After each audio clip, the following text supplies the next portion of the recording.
4 and 3 and 2 and 1. 1, 2, 1, 2 in the place to be. I'm Pej. I'm here today from Beginnings Treatment, wanting to check in with everybody today. We're going to do our live stream today. Then after that, we're going to do our sober grind, which will be available on any type of podcasts. But I'll talk about that in just a little bit. So today's topic that we're talking about is how to get back into recovery. So often I see a lot of people that come to treatment, or they come into the rooms of 12-step meetings and things like that. They get some sobriety. Sometimes they get some sobriety. Sometimes they don't. Sometimes they're just there temporarily, and they get they're there because of some kind of a court case or their wife card or whatever that it may be. Problems within the home, out of desperation. The courts, the judges send them. There's so many different ways that people come into treatment, but very often a high percentage of them will end up going back out and relapsing again.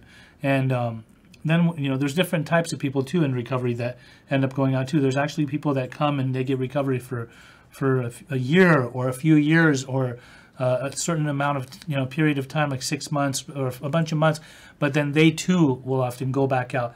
And the reason that I wanted to do today's show in relation to that is because I had a weekend. A weekend like you'd never believe, to where it was becoming a bit overwhelming at times, but it was doable, and this is kind of just what I do. It's become a way of life for me. I figure I had ruined so many lives when I was out there in my own addiction that now it's like my ultimate duty to help others.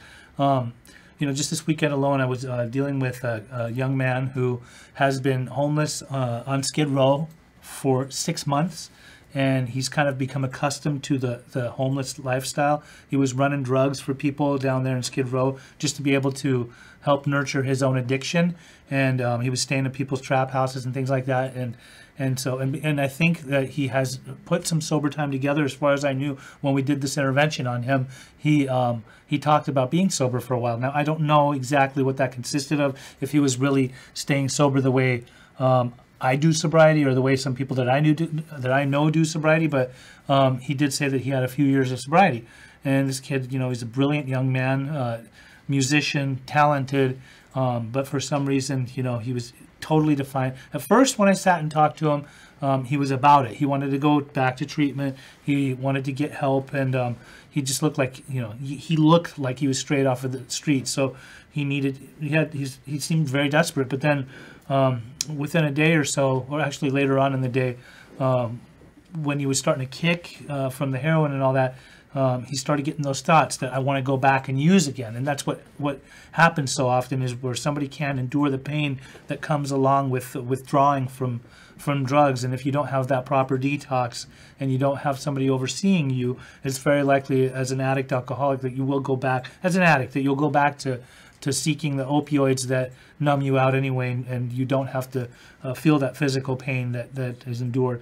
So, between that guy and just today and the last couple of days, I'm seeing more and more people who have been sober for periods of time, but they're just, they're back at it again, and they're getting loaded again.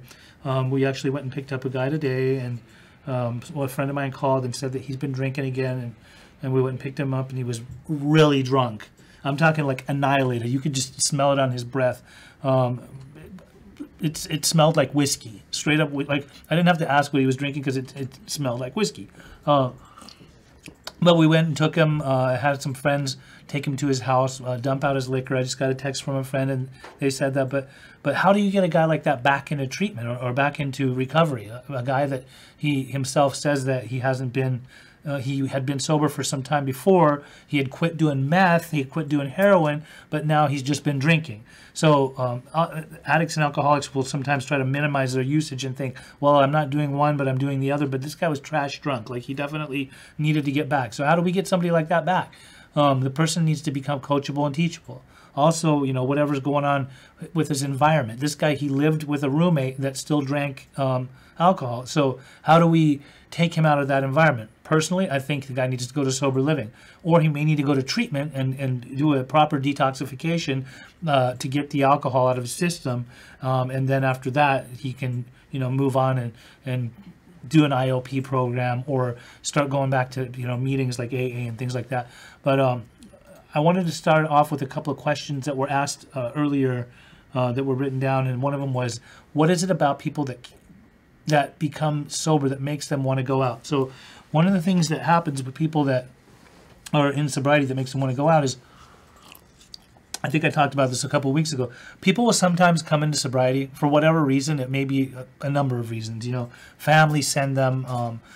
They've got that court card. The judge sends them. The attorney says maybe you want to go get sober so that you look good for the court, so that you can have some of these charges dropped.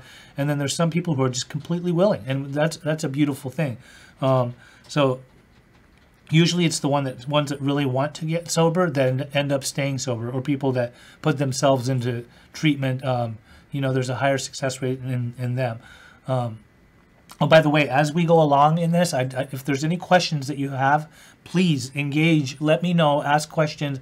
Let us know, as I'm talking about each one of the questions, what your experience is, or do you have a question? And I'd love to hear from you guys too. So what is it about people that become sober that makes them want to go out?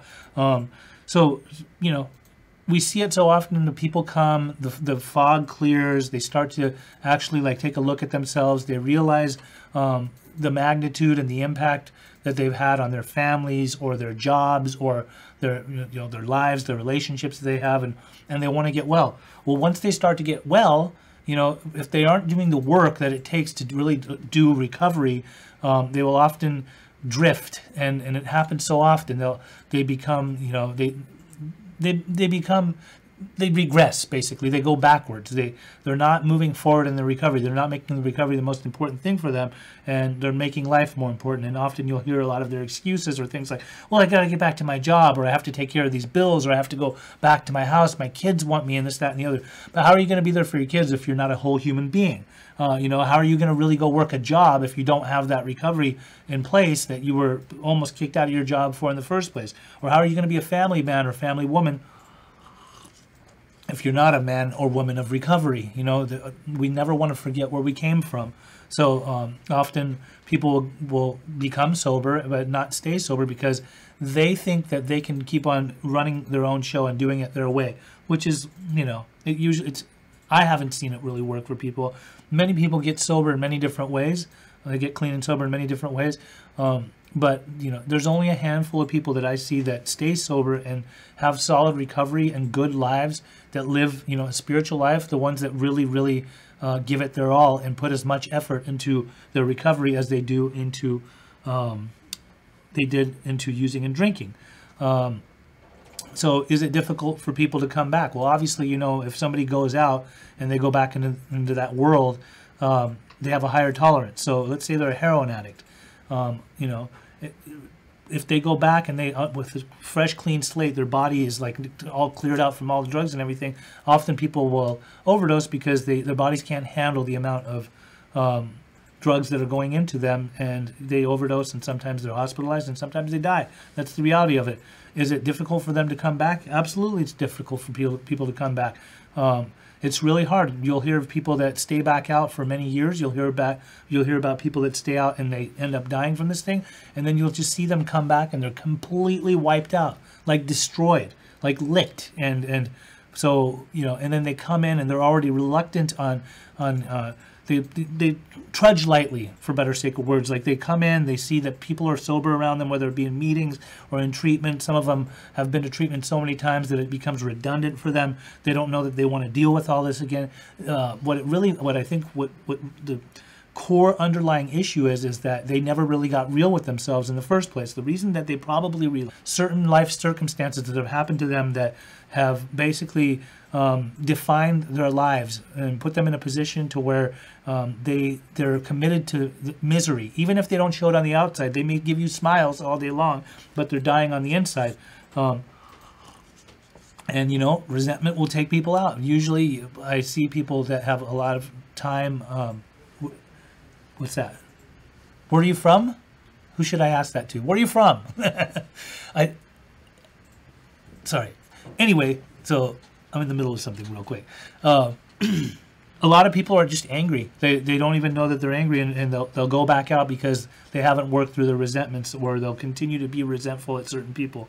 Sorry, I got thrown off course. Where are you watching? I want to ask you guys something. Where are you guys watching this live stream from? What city are you guys in? You know, let me know. I'm always curious as to know where's everybody at. Where's my Southern California folks? Who's from out of state? Let me know. Type it in. Let me see where you're at. Oh, I see James Coco's on here. Sobriety and recovery are two different species. Absolutely. Most definitely. Getting sober and just being abstinent, that's one thing. But recovery, that's a whole other animal. And it's a good animal if you really, you know, implement it into your life and live it on a daily basis. And I think the best way to do that is by coming in, getting well, working through your stuff, and helping others. That's the key to it. At least that's what works for me and many other people that I know. Let's see. What makes it so difficult? What makes it so difficult is that a lot of people, when they're stuck in their addiction or their alcoholism or their morbid thoughts, they think that they are a piece of crap. Basically, they're stuck in their self-pity. They think that they're losers. They think that nobody will love them. They think that they're not capable of being loved. Hi, Deborah K. from Nashville. They think that people are going to look down on them. They think that people in the rooms, in those 12-step meetings, don't like them. And perhaps there's some people in those 12-step rooms that aren't very nice to them. But in reality, those people can go talk to their sponsors, whatever. But, you know, we never shoot our wounded, as we say in many of the rooms. And we never kick a man. What is it? What do they say? Kick a man that's already down, right? Was I ready? I don't think so. Was it a relapse? From what I was told, if you never really worked recovery and really weren't doing recovery 100, then you basically were just taking a break between using and drinking, which I was wasting a lot of good using time from what Uncle Ted used to tell me. Hi, Uncle Ted. So the other question, Carla says, I'm from Lake. Hi, Carla from Lake Forest. Never wanted to get sober from drinking, but I have 12 years and 10 months. I love that. Wonderful. 12 years and 10 months. You are well on your way, right? I think once you actually, like, I don't think any of us, when we're engulfed in our addiction or our alcoholism, that's the best way to numb out and not have to deal with life on life's terms. So it's easy to get caught up in that world, and also the denial part. Just sitting there looking at yourself, just thinking like, am I really that bad? I'm not really that bad. I used to sometimes blow meth smoke into a mirror and just look at myself and think like, I'm not so bad, you know. Or I'd be the Monday man and say, every Monday I'm going to quit. This week I'll go really hard. And by the time I was getting into Monday, it's like, how am I going to make it through this week? The only way I can make it is by being loaded, and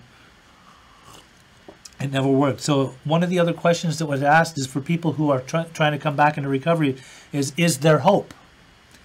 Absolutely there's hope, but it all depends on how coachable and teachable a person is. You see, a lot of times I will see people who are coming back, and at first, because they have nothing going on for them and they look like they've run out of options, they seem like they really want to get well. But then over a period of time, what will happen is they'll go off of their old ideas back into their old style of living, and before you know it, they drift, they become non-compliant, they become defiant, they start disappearing, they start hanging around old people, they start doing, you know, old behavior. And when old behavior is happening now, it's not old behavior anymore, it's current behavior. Is there hope? There's hope for the ones that really, really want it. There's hope for the ones that really, really do it, you know, and they need it, but I don't think that they often want it. As long as you find people that have come before you that really are staying sober and you take direction, I don't see how you would go wrong.